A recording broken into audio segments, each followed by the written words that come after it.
జగిత్యాల జిల్లా కేంద్రంలో 100 కోట్ల భూ కబ్జాపై ముగ్గురు నేతల మధ్య మాటల యుద్ధం కొనసాగుతుంది. ఎమ్మెల్యే సంజయ్ కుమార్ కు మాజీ ఎమ్మెల్సీ జీవన్ రెడ్డికి మధ్య ఆ వ్యవహారంలో పచ్చగడ్డి వేస్తే భగ్గుమంటోంది.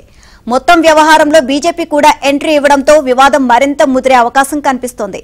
జగిత్యాల పొలిటికల్ హీట్ పై ఏబిఎన్ స్పాట్లైట్.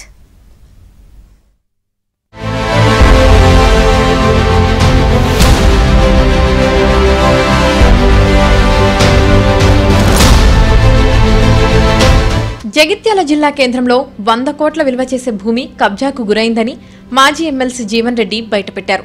సర్వే నంబర్ 138లో 20 గుంటల స్థలాన్ని కబ్జా చేసి యాజమాన్య హక్కులు కూడా అనుభవిస్తున్నారని జీవన్ రెడ్డి ఆరోపణలు సంధించారు.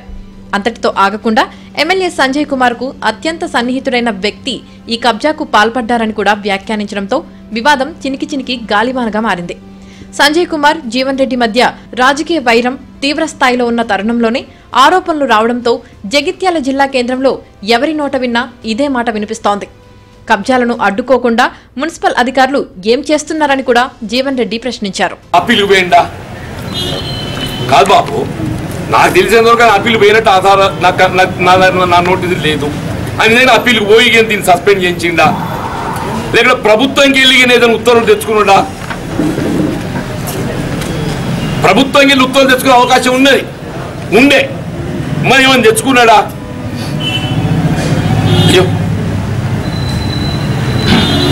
నాకు తెలిసినందుకు అటువంటిది ఏం లేదు. ఇది అంత ఇల్లీగల్ కబ్జా.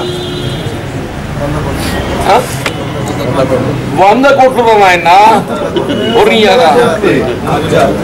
100 కోట్లు అంటే అంతకంటే తక్కువ అవుతుంది. మీరు చెప్పండి. నాకు తెలిసి చెప్పిన గుంటకు 5 కోట్లు అని. నేను అందా గుంటగా ఇదాను నేను. బికాజ్ ఇప్పుడు జగిత్యాల మొత్తంలో అంతకంటే ప్రైమ్ లొకాలిటీ ఇంకేదో ఉంటుందని నేను అనుకోనే. జీవన్ రెడ్డి ఆరోపణలకు బలం చేకూర్చుతూ మున్సిపల్ మాజీ చైర్మన్ బోగా శ్రావణి మరికొన్ని వ్యాఖ్యలు చేశారు. బీజేపీ ఇన్ఛార్జిగా కూడా ఉన్న ఆమె కబ్జాదారుణ్ణి ఎమ్మెల్యే సంజయ్ కుమార్ కాపాడుతున్నారని ఆరోపించారు. ఎమ్మెల్యే అండగా ఉండడంతో అధికారులు కూడా ఏమీ చేయలేకపోతున్నారన్నారు. బీఆర్ఎస్ నుంచి తాను బయటికి వెళ్లడానికి, మున్సిపల్ చైర్మన్ పదవికి రాజీనామా చేయడానికి సంజయ్ కుమారే కారణమని కూడా ఆమె చెప్పుకున్నారు. ల్యాండ్ వ్యవహారంలో సంజయ్ కుమార్ తనను బెదిరించారని అంటూ కబ్జాపై పూర్తి స్థాయిలో విచారణ జరగాలన్నారు. ఖచ్చితంగా రాజకీయ పార్టీలకు అతీతంగా పట్టణ ప్రజల గురించి, పట్టణ అభివృద్ధి గురించి అందరం కదులుదాం. ఖచ్చితంగా మేము కూడా రెడీ ఉంటాం. జేఏసీ ఫామ్ చేయండి. దీని గురించి మీరు ఒక జేఏసీ ఫామ్ చేయండి. గౌరవనీయులైనటువంటి మాజీ ఎమ్మెల్సీ గారు జీవన్ రెడ్డి గారు, ఈ ఒక్క విషయంలో రాజకీయాలకు అతీతంగా మేము కూడా మీతో పాటు ఉంటాం, సపోర్ట్ చేస్తాం. ఎందుకంటే ప్రజల సంక్షేమం ముఖ్యమని మేము అనుకుంటున్నాం. కాబట్టి ఒక జేఏసీ ఫామ్ చేసి ఖచ్చితంగా అది స్వాధీనమయ్యే వరకు కూడా పోరాటం చేద్దామని మరొకసారి తెలియజేసుకుంటున్నాను. ఆ ఇద్దరు నేతల ఆరోపణలపై ఎమ్మెల్యే సంజయ్ కుమార్ ఘాటుగా స్పందించారు.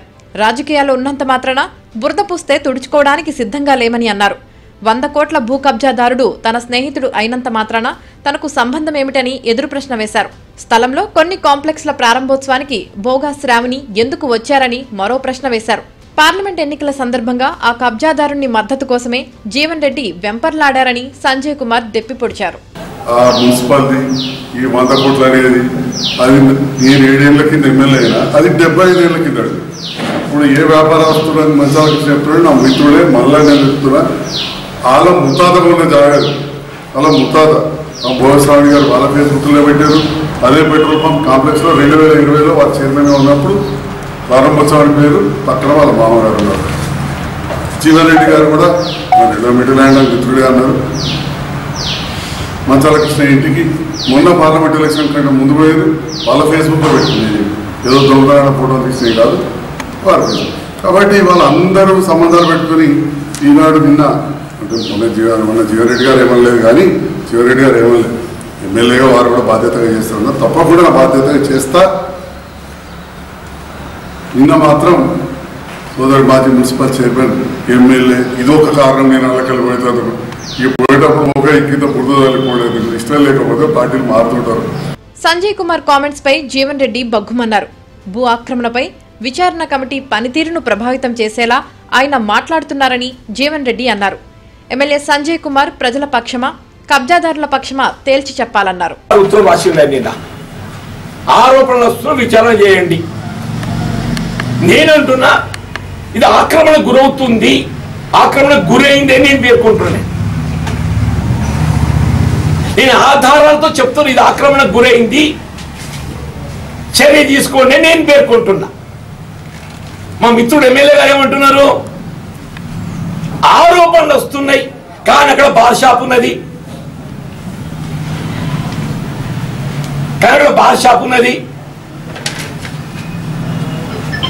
ఇట్టి స్థలములో ప్రస్తుతం ఎన్నో వాణిజ్య సముదాయాలు అనగా పెట్రోల్ బంక్, బార్లు, దుకాణాలు అన్ని ఉన్నాయి. ఆయన ఇద్దరు వాస్తవానికి సంజయ్ కుమార్ ను టార్గెట్ చేసేందుకు రెండు పార్టీలకు మంచి అవకాశం లభించింది.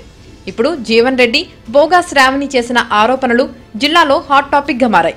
ఈ క్రమంలోనే కబ్జా వ్యవహారంపై చర్యలు తీసుకోవాలని, పూర్తి స్థాయిలో విచారణ జరపాలని సంజయ్ కుమార్ జిల్లా కలెక్టర్కు లేఖ రాశారు. మరి కలెక్టర్ ఎంట్రీ ఇస్తే ఆ వ్యవహారం ఎలాంటి మలుపు తిరుగుతుందో చూడాలి.